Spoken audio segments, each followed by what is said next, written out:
2134 metre yükseklikte Nemrut Dağı'nın tepesi. Güneşin doğuşunu da batışını da selamlayan o meşhur heykellerin bulunduğu zirve. Nemrut harabelerinin bulunduğu o bölgelerin içinden çıkmış harika bir lezzetle buluşacağız bugün. Çiğ köftenin ortaya çıkış hikayesi. Kelime anlamını Farsçadan alan çiğ köfte, dövülmüş, çiğnenmiş anlamlarına gelir. Çiğ köftenin tarihiyle ilgili anlatılan bilgiler ve bulunan bazı kalıntılar üzerinden yürüyeceğiz bugün. Güneydoğu Anadolu bölgesini içine alan bir medeniyetin izlerini araştıralım şimdi. Ne dersiniz?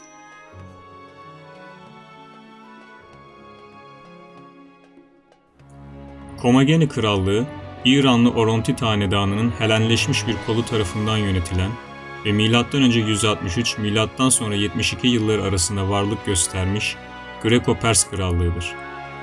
Partlar, Ermeniler ve Romalılar arasında tampon bir ülke olmuş, çok kültürlü bir devlettir. İşte bu krallığın yöneticilerinden olan Kral Nemrut'a kadar gidiyor yolculuğumuz.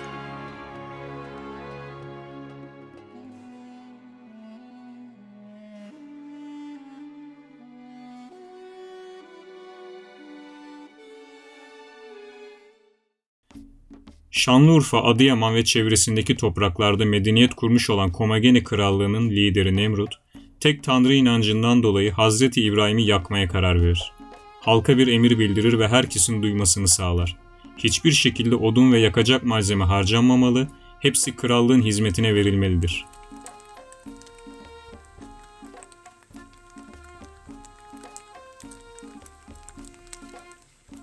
Hazreti İbrahim'i yakmak için toplanan ağaç ve odun parçaları krallığın belirlediği meydanda toplanırken evlerde yakacak hiçbir şey kalmamıştır. Çünkü Kral Nemrut'un emriyle en küçük tahta parçası dahi krallığın hizmetine verilmiştir ve Hazreti İbrahim'i yakmak için hazırlanmaktadır. O günlerde avda olan ve günlerini dağlarda geçiren bir avcı ise tüm bu olanlardan habersiz avladığı geyiği evine getirir. Eşinden pişirmesini ister ama ne fayda. Ateş yakma ile ilgili yasağı eşinden öğrenen avcı, canından olmamak için emre itaat eder. Geyiğin sağ arka budunu ayırır ve taşla döverek ezer. Tıpkı çiğ köftenin kelime kökenindeki gibi değil mi? Bulgur, biber ve tuz katarak ezdiği et ile bunları iyice yoğurur. Avcı bizim şu anda bildiğimiz etli çiğ köfteyi yapmıştır. Tam 4000 yıl öncesine uzanan bir yolculuktan bahsediyoruz. Çiğ köftenin kökeninin bu olduğuna dair inanç yaygınken, başka bulgular da mevcut. Bu sefer çiğ köfte ile alakalı farklı bir durumla karşı karşıyayız. Çünkü zor bir durum sonrası ortaya çıkan bir yemekten değil, bolluğun ve bereketin göstergesi olarak şölenlerde tüketilen bir yemekten bahsedeceğiz. Antik bir Kilikya kale kenti olan Azativataya'nın kralı Azativata, çift dilli olarak yazdırdığı yazıt ile bize dönemle alakalı bilgiler aktarmaktadır. Karatepe yazıtı olarak bilinen çift dilli eser, Adana'nın güneyinde Cine köyünde bulunmuştur. Azativata eski Adania Danuna geleneğine bağlı kalarak kendisini Danunaların kralı, yani Adanalıların kralı olarak tanıttığı Luvi yazıtı ile de bilinir.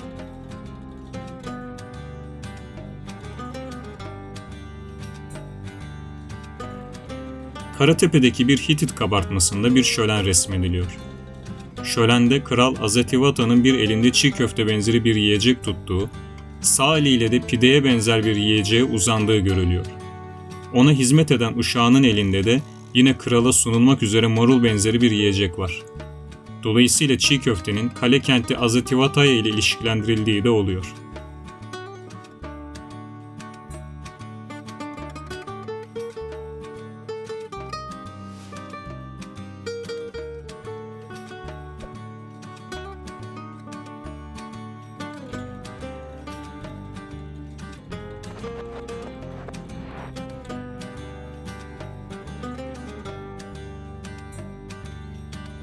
Şanlıurfa yöresine ait çiğ köfte, aynı Hazreti İbrahim ve Nemrut ile ilişkilendirilen bilgilerde olduğu gibi et ile yoğrulurken, Adıyaman yöresine ait çiğ köfte etsiz bir şekilde yoğrulmaktadır.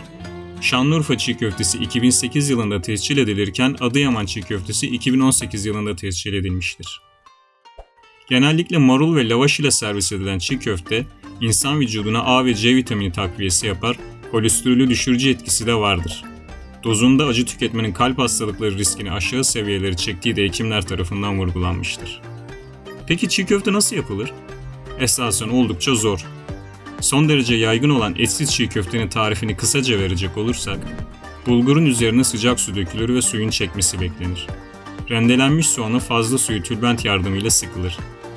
Bütün malzeme robot içine koyulup yavaşça robottan çekilir. Tüm malzemelerin karıştığına emin olununca bir yoğurma kabı içerisine karıştırılıp kıvamına emin olunana kadar yoğrulmaya devam edilir ve ceviz büyüklüğünde parçalar alınarak son şekli verilir. Bol yeşillikle beraber servis edilir.